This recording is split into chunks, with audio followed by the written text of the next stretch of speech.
And welcome to the Thanksgiving edition of Betting with Brooke and Benny and Tino as we take the Wednesday show and the Thursday show and merge them together for the Thanksgiving mega show here. Should be a lot of fun here today. We're going to go through all the games on Thursday, give you guys our thoughts on the games. Then we're going to talk a little bit about some of the prop bets that we have. This way, tomorrow morning when you guys are getting ready, you can remember, oh man, I could go watch that show again and get all the bets that I need that you could put in before you go wherever you guys are going to be going to eat your turkey on Thanksgiving. So, as always, let's start off by me introducing my two co hosts today who are here at the same time. Ladies always go first, so we'll start with the lovely and talented Miss Brooke Kromer. What is going on today, Brooke? How are you? I am excited. It is Thanksgiving week. I'm about to eat my body weight in food and probably the same with wine. So I'm ready. It's going to be turkey day, football all day, maybe a nap in the middle of all of this. So let's get this thing going.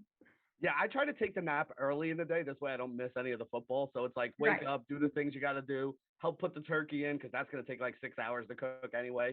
And then you can take a little bit of a nap. This way you're waking up in time. And honestly, even if you wake up a little late, Tino, it's all right if we're waking up a little late for Bears and Lions this week, right? Yeah, and it is Thanksgiving Eve, so a tradition like no other is you start drinking on Thanksgiving Eve to ease you into Bears Lions at 12:30 Eastern time tomorrow. Yeah, man. I feel like it's Thanksgiving already. Family starting to trickle in. There's a lot of movement going around, a lot of holiday spirit in my family right now. So I'm keeping the dog quiet as long as possible to get this mega show off. But I'm glad this is my first show with Brooke. Well, I hijacked Happy Hour once, but True. technically, this is my first show with Brooke. So I'm excited. And yeah, let's get the ball rolling. Now I have to ask you guys something because I don't know if this is still a thing anymore. I being the old man of the show right now, and you being the two youngins that we have it in there. Is this still the biggest like drinking day of the year? Because back when I was younger, the Wednesday before Thanksgiving was like the biggest drinking day. Like the bars were absolutely packed. People were like Hmm. absolutely hammered, throwing up on the streets of Hoboken. The good old days there. Is this still a big drinking night? Because again, I have three kids right now. I'm going to my in-laws tomorrow. I'm not. If I'm doing any drinking, it's going to be right in one of these two chairs behind me right here. But is this still a big day for that? I would say definitely yes. I think it's because everyone goes home, they see their friends again Mm-hmm. from when they were young. I don't really Mm-hmm. have a home like that. Football family, I was displaced my whole life, so I just drink with who I got here, and the family's in town, so I think we're gonna have a good time.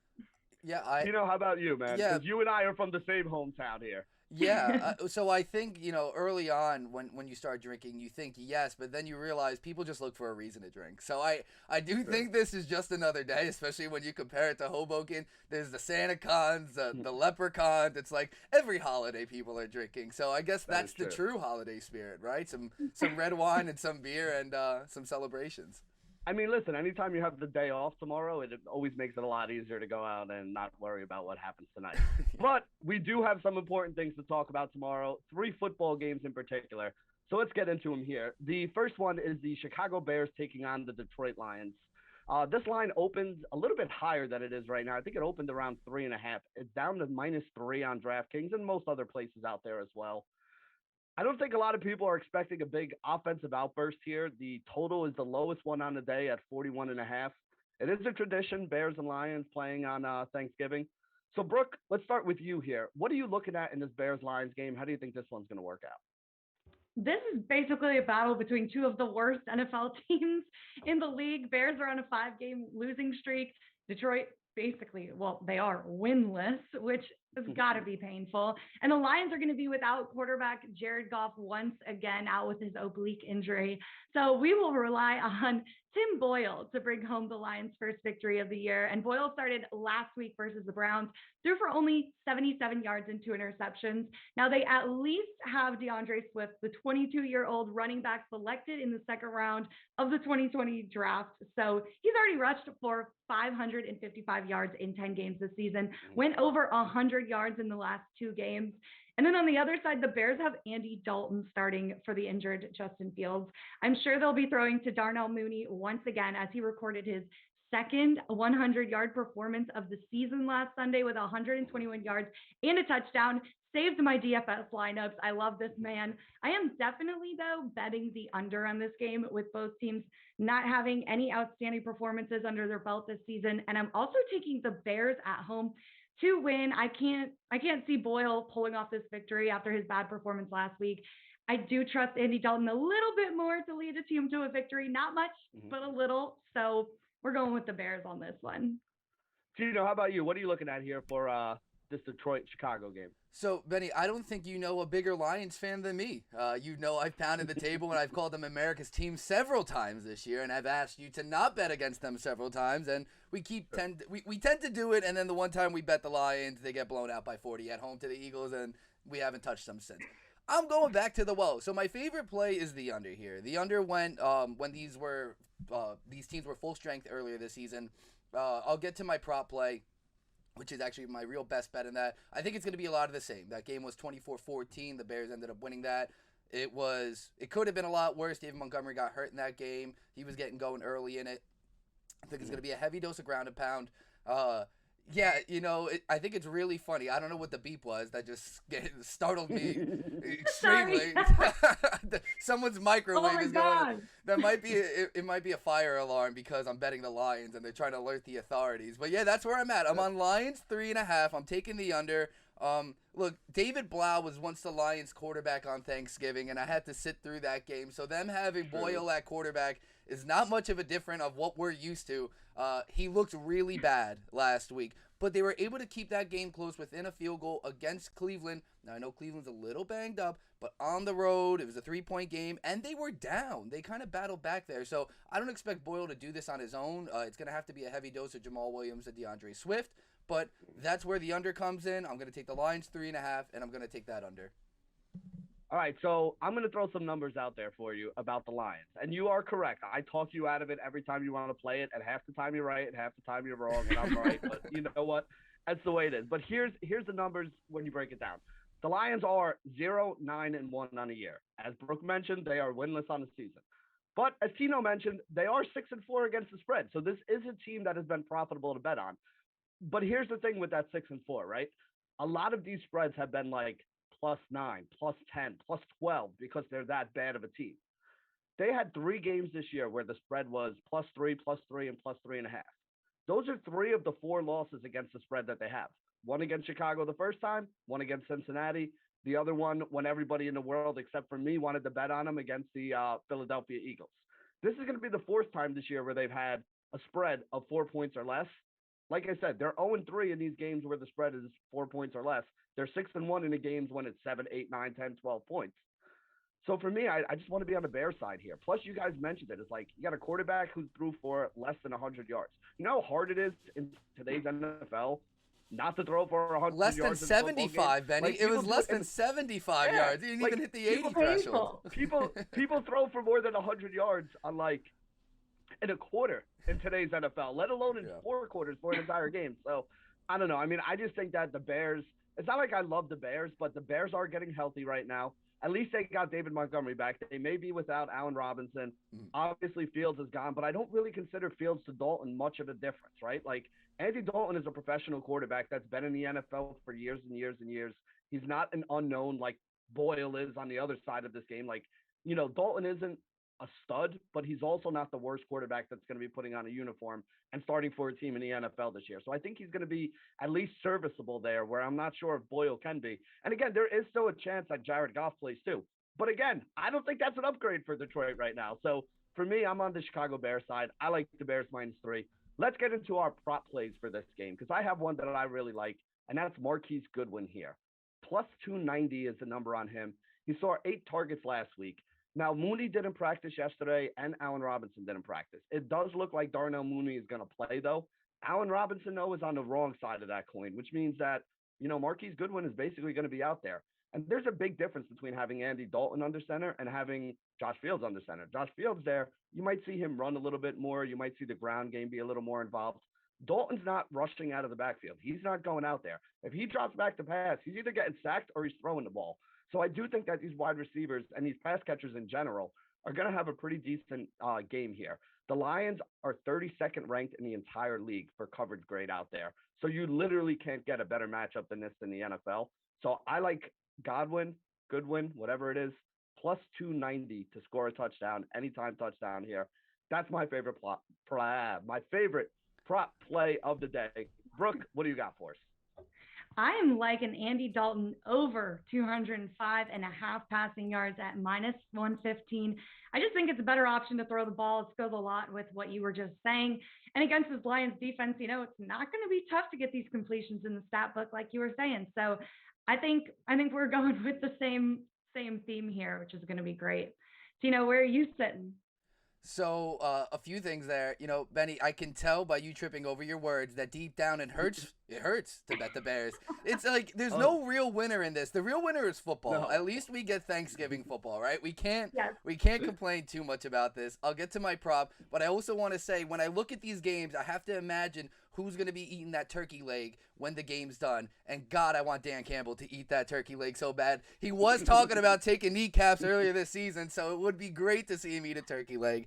All right, I am on the Bears side with you guys here. I'm going David Montgomery to score 2 touchdowns plus 400. I hit on this earlier this season. He did it in a quarter and a half against the Lions. The Lions love getting gashed in the run game.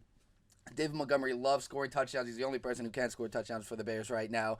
And I think for me, I would be reserved on this bet normally if we're on a full slate here and it isn't Thanksgiving, because when you bet a 2-touchdown bet, you kind of want better than 4-1. Yeah, when I hit him, I think he was plus 550, but you're not going to get anything on him to just score. I think he's getting lower and lower every day. I mean, I saw him at like minus 115 when I checked this first on Monday. I could only imagine what it is now. So immediately, it's like minus 170, minus 190 now for him to score 8 touchdowns. Yeah, I know him and Swift were kind of neck and neck, and I'm just sure he was going to blow him out of the water. So I don't even know where the line movement went, but I just knew it wouldn't be in favor. So I got in at 4-1 as soon as possible because he's going to score, and I think this is the best way to play him and play kind of the way I see this game going. So David Montgomery, 2 touchdowns at plus 400. I like it. He's going to be in my daily fantasy lineups this weekend, too. DraftKings severely underpriced him for this matchup this week. So just a little bit of fantasy advice for you guys out there. So let's go from a game where we don't expect a lot of scoring to one where we probably expect to be the highest scoring game on the slate. That's the Las Vegas Raiders taking on the Dallas Cowboys here. Dallas opened as a 7-point favorite. It's up to 7.5 right now. Like I said, highest total on the Thanksgiving slate, 50.5 points. Brooke, what are we looking at here for Dallas and Las Vegas? Yeah, as you mentioned, Cowboys biggest favorites on the board this week, despite losing to the Chiefs 19-9 on Sunday. And quarterback Dak Prescott held to 216 yards passing and intercepted twice. But then the Raiders losing streak reached 3 games. They were handled at home by the Bengals 32-13. And the Raiders were held to 278 total yards, their 3rd lowest figure of the season. So looking ahead to this matchup, Dallas, they have to be praying that they're getting CeeDee Lamb back in time for this Thursday night contest. And we already know that Amari Cooper is ruled out. So they are definitely praying for CeeDee out there. And then Las Vegas's offense has just gone completely flat over the last 3 weeks. Scored 16 points in week 9, 14 points a week ago. 13 at home versus Cincy. That being said, the under, I think, on the 50.5 point total could be a smart move here. And then Dallas's offense struggled versus the Chiefs. I don't think it's too concerning. The Chiefs defense is becoming a stronger unit, as we've seen. So I think it's safe to say that the Cowboys will take home this win on Thanksgiving. And I think they'll run away with it by 2 touchdowns. Tino, what are you looking at here? So I like what you said about the under because I think out of all these plays, I kind of gear towards the under. The spread, it's hard for me to look at the spread with the Raiders kind of falling off a cliff, right? And how they've been playing and it being over a touchdown on a short week. I normally don't like taking over a touchdown on a short week like that. And just, it's not an overreaction. The Raiders aren't a good team. Dallas is at home. They're a good team. But like with all the injuries, I don't love it. What I'm looking at is the defenses in this game. I think Dallas's defense kind of gets overrated sometimes, but then underappreciated at the same time. They're significantly improved. I think this is a strong part of their team, and it's why they're, succeeding to the level that they are this season. So you put that with pretty much what the Raiders have left, and that's all they have is defense. Now, things got carried away against the Bengals last week, but that game was a lot closer than the scoreboard showed.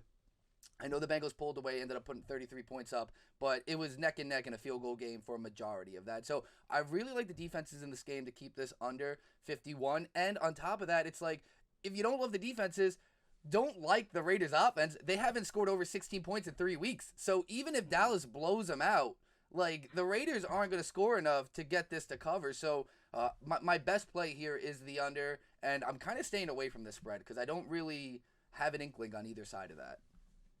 Yeah, I liked the spread a lot more earlier in the week when it was only -7. Giving up the hook at -7.5, which is where it is on most sites right now.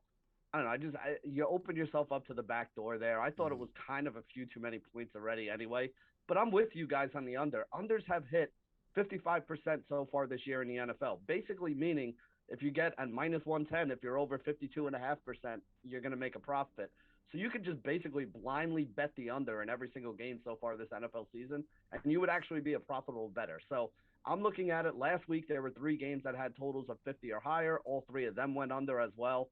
Even in a year where scoring is up a little bit in the NFL, it feels like the unders are hitting a lot more, and that's what they've been doing so far this year. So I'm with you guys on the under. That's the way I'm looking at it. Let's talk about some prop bets here.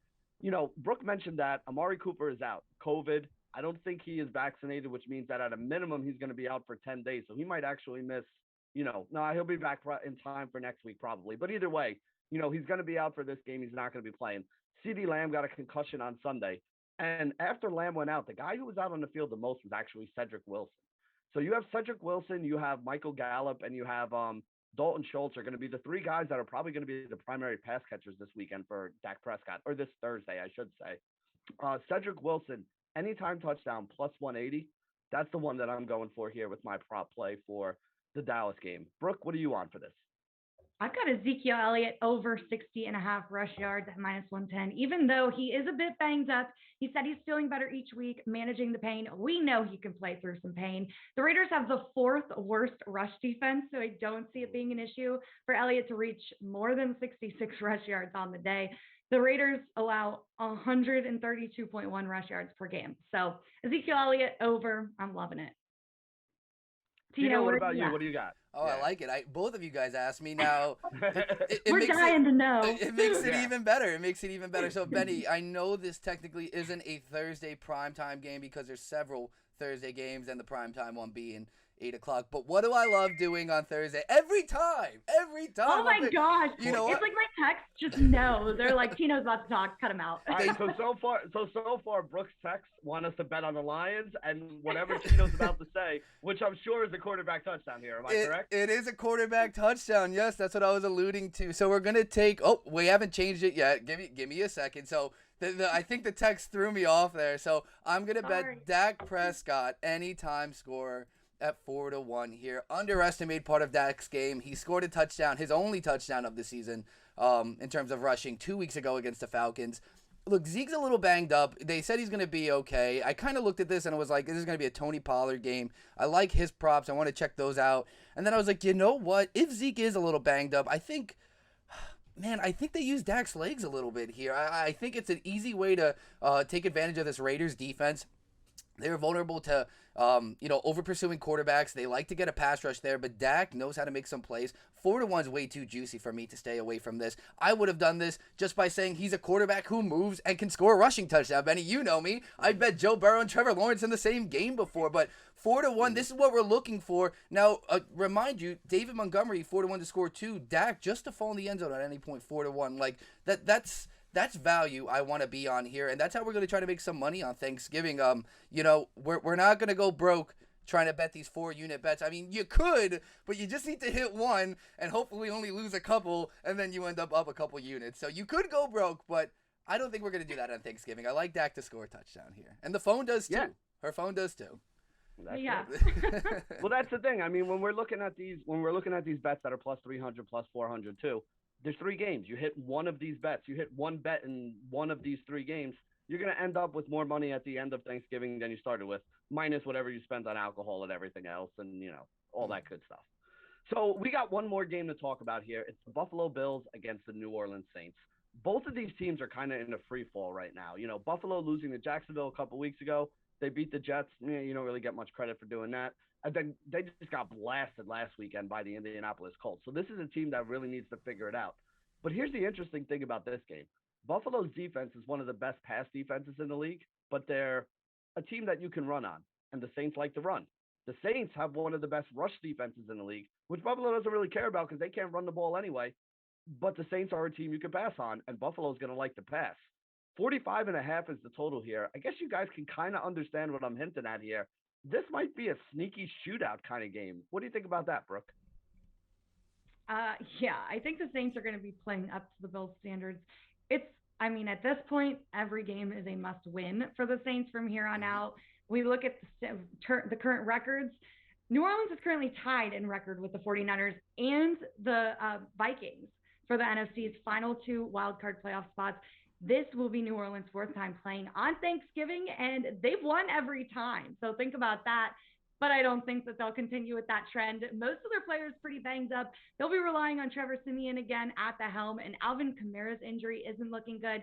I don't think he'll be playing. Their offensive line is also very banged up, so they'll try to survive with what they do have. My favorite bet here is actually the under. The Bills defense should have no issue containing a Trevor Siemian-led New Orleans offense. And the Bills have gone under the total in 3 of their last 4 games. And on a short week, I could see a low-scoring game once again, but we're about to find out. Tino, what are you looking at here? So it's funny. I think I was gassing up the unders. This is the one game where I do think I'm very confident in the Bills. Let's put it this way. So when the line opened up, I was like, I think you could bring this up to 6 now, try to get plus money on it, because I figured it's going to move that way anyways. And I just think the Bills are a touchdown better than the Saints. So with that said, I kind of think the Bills in a bounce back situation here need to blow the doors off the Saints. I think they should blow the doors off the Saints. But the problem with that is the Saints are a scrappy team and they're home. And I know, I think, a trend we talked about, Benny, is away teams and unders, right? It's just like kind of set and forget at this point because we kind of give too much credit to home field advantage. But the Saints do play significantly better in the dome. And it's going to be a primetime game. I think they're going to score some points. So the thing here is, I think the Bills are going to score 30 plus here because I saw the Giants, who just fired their offensive coordinator, score 30 plus points for the only time this season against them earlier this year. And, I think we kind of carry over these mindsets on teams from the years before. And the Saints D is very good. It is. But their secondary has let them down tremendously this year, and they are susceptible to the big play. So I think Josh Allen's going to have a day. Benny, I know you see him having a day as well. I think it's a huge get-back game. I think he's the guy, along with Stephon Diggs, that take over this game, over the long haul here. And 45.5 isn't low enough for me to, run away from the over. So I think this is actually the only over I'm going to take, and I like the Bills kind of in a blowout here. I like the Bills to rout them. Yeah, I mean, you kind of mentioned that the Saints defense is so good against the run, and Buffalo can't run anyway. So I just feel like this is going to be all about Josh Allen this game. Josh Allen is going to put up just absolutely ridiculous monster numbers in this game. He's going to be probably the highest owned quarterback on the daily fantasy games this weekend, and he's going to be the highest owned on my rosters as well, especially if my bet here pays off, which is a little bit crazy. But listen, it's going to be 8 o'clock at night. You guys are going to be as drunk as I am, so it's going to be very easy to put this bet in. Josh Allen to score 2 touchdowns at 10-1. And I'll give you my reasoning behind it so people don't think that I'm completely crazy, because right now I'm sober and I still made this bet anyway. So here's the idea. If we know that they're not going to be able to run, right, that means that this could be one of those games where Josh Allen drops back 40-plus times. And he's not dropping back every time to throw it deep, because eventually they're going to be sitting back. The teams that have beaten Buffalo in the last couple of weeks have kind of sat back in his own defense and basically dared them to run the football. They're like, we're going to shut down your passing game, and if you want to run the football and beat us that way in a 17-10 game, by all means, we'll let you do it. And Buffalo doesn't want to do it. So they're going to drop back the pass. If all those guys are deep, that's going to leave Josh Allen some running room where he could just tuck it and kind of go. So I think he can get in the end zone that way. He had a 2-point conversion last week from up close, so they're starting to put in some of those plays to use him as well because, again, they don't trust the running backs that they have there. So I don't think this is as crazy as it sounds. It's paying 10-1 here. Like I said, by the end of the night, we'll all be drunk. It'll be very easy to put this 10-1 bet in, and I'm going to be putting it in Josh Allen for 2 touchdowns. Brooke, what do you got on this one? Tino mentioned my guy, and I'm excited about this one. Stephon Diggs, 80.5 receiving yards at -110. He's due for a game to go off. 2 weeks ago versus the Jets, he had 162 yards. And the Saints allow an average of 252.2 passing yards per game. And Diggs is the Bills' #1 receiver. So I'm guessing this is his game, and I'm excited for Allen and Diggs to go off. Tino, who do you have? So this one is actually a non-analytical, just gut check play here. So I'm seeing Josh Allen going off, right? I just see him throwing a million touchdown passes, scoring a million touchdowns. And I'm just like, how is he going to do it? Well, I ate crow last week betting on Dawson Knox. Benny, you know I did that, and fans of our show know I did that. And I feel like Dawson Knox will get one this week. I kind of like him in DFS. He had like 10 targets last week and somehow didn't score. It still hurts. It still hurts. And I was thinking of going back to the well, but I was like, you know what? Let's see if we can find anything with better odds. And this is a little sneaky play. Now, he tends to show up on primetime games. I'm going with Cole Beasley. Plus 260. It's weird. I can't even map out his trajectory. Like some games he has 13, 16 targets with 11 catches, and then others he's targeted twice with a 1 catch. I don't know. It's kind of a preference thing and a game plan thing, but we've already alluded to it. The pass D of the Saints, not very good. Now, I do think Diggs is going to have a day, but when they get to the nitty-gritty of the red zone, I feel like there's 2 guys they really target. Now, early on in the season, Emmanuel Sanders was getting a little work, but it just hasn't happened as of late. So with kind of how he's trending, if it's not Dawson Knox, I really like Cole Beasley here to sneak in. And at over 2.5 to 1 at any time score, especially in DFS, by the way, he's at 4,500 over at DraftKings. I've been looking at him in one of my wide receiver spots as well, just to, build a bill stack because I do see this being a blowout. I think he's good value, and I think it's a nice little play here for a guy who, I'd rather be on it than when you see at 8 o'clock Cole Beasley getting every target on the first drive and you're not a part of it. Mm-hmm. So that's kind of where I'm at with it. We keep everything else involving Cole Beasley out of the conversation, but just in terms of him scoring a touchdown, I can get behind. Well, you know what? He did have a rib injury a couple weeks ago that has kind of been slowing him down, but he was a full participant at practice. One of the few things I saw this morning before we got on here, we do this on Wednesday morning. We should get some updates later on today on, the Jared Goff situation. We should get some updates on the Dallas wide receiver situation.